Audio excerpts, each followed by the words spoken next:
It's Martin Perhiniak on YesI'mADesigner.com.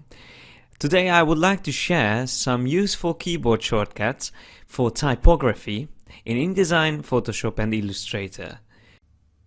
The example that I'm using is in InDesign, but the keyboard shortcuts that I'm going to show can be used also in the other two applications. First of all, how to select a part of your text. If you click on the text box and then double click on it, you automatically jump to the type tool or the text tool. And if you want to move around while your cursor is flashing in the text, you should not only press the space key, but also hold down first the Alt and then click and move. So instead of using the space when you are inside the type editing mode, then you should use Alt instead of space. It works only in InDesign, by the way. Let me zoom a little bit closer. So if I would like to select a word, I just need to double click on it. If I click 3 times, that will select a row. If I click 4 times, that will select a paragraph. And if I click 5 times, it will select the whole story. But in that case, it's easier to use Command or Control A to select everything in a story.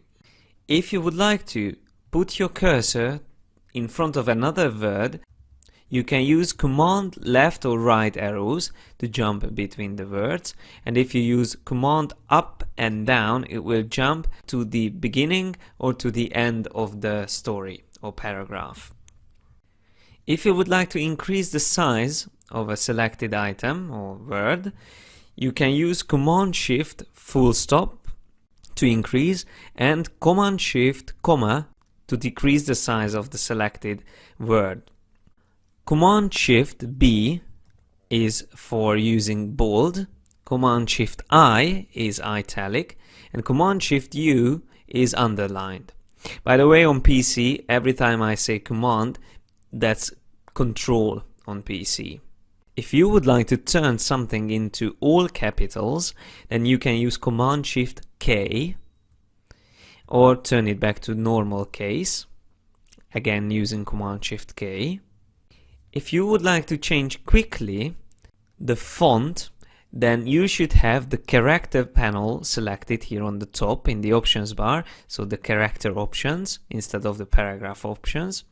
And if you press Command 6, it will automatically select the fonts and you can start typing another font name like Triumph Pro, and then if I press enter, it will quickly change the selected word's font style. You can use Alt right and left arrows to change the tracking on the selected word. And if you click between 2 characters, like here, example, if I want to move the I a little bit closer to the U, I can use again Alt left arrow to change the kerning. So it's the same keyboard shortcut, but it has 2 meanings. If you change the distance between the characters in a whole word or a whole paragraph, that's called tracking. If you only use it between 2 characters, that's called kerning. When you try to visually equalize the distance between the characters in a specific word or title or heading. If you select more than 1 lines, you can use Alt up and down arrows to change the leading, which is the distance between the lines. And you can also use another keyboard shortcut to change the baseline of the selected item. So for example here, if I use Alt Shift up, that's called the baseline shift. And I can move it down or up. So moving out something from the original baseline. If you want to change the alignment of the paragraph, you can use Command Shift L to align to left, Command Shift R to align to right, Command Shift C to align to center, and Command Shift J to justify. If you want to get rid of hyphenation in the text, you can use Command Alt Shift H, as you can see. or using it again, we'll put it back. And if you want to break a paragraph without creating a new paragraph, you can use Shift Enter. This can be useful if you have a style which uses a drop cap, for example, and you would like to have a paragraph which doesn't start with a drop cap. It's also good to know that under InDesign Preferences and Units and Increments, you can find the keyboard increments options where you can set up the size and leading increment and also baseline, shift and kerning and tracking increment.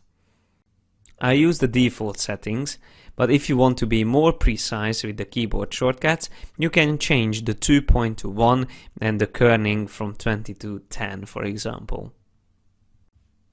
These are the most useful and, for me, the most commonly used keyboard shortcuts if I'm editing type.